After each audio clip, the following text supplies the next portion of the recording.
The appeal to emotion fallacy occurs when someone attempts to manipulate an audience's emotions in order to persuade them to accept a claim or conclusion, rather than providing valid reasoning or evidence. This fallacy relies on evoking emotional responses such as fear, pity, anger, or sympathy to bypass critical thinking and logic. Here's how the appeal to emotion fallacy typically works. Emotional manipulation. The arguer appeals to the audience's emotions rather than presenting factual evidence or logical reasoning to support their argument. Emotional responses. The arguer uses emotionally charged language, vivid imagery, personal anecdotes, or other rhetorical devices to evoke strong emotional reactions in the audience. Bypassing reasoning.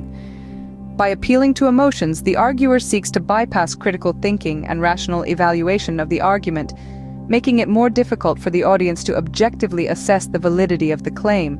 For example, "We must support this new policy to protect our children's future. Think of the innocent lives that will be saved if we take action now." In this scenario, person A is committing the appeal to emotion fallacy by appealing to the audience's emotions, specifically their concern for the well-being of children, in order to persuade them to support the new policy. Instead of providing reasoned arguments or evidence to support the policy, person A relies on emotional manipulation to sway the audience's opinion. The appeal to emotion fallacy is commonly used in advertising, political speeches, propaganda, and other persuasive contexts, where emotional appeals can be more effective than logical reasoning alone.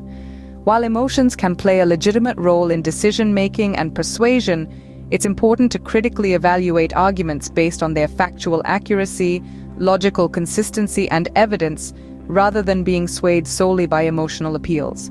To avoid falling for or committing the appeal to emotion fallacy, it's important to remain skeptical of arguments that rely heavily on emotional manipulation, and to carefully consider the evidence and reasoning presented in support of a claim, rather than being swayed by emotional appeals.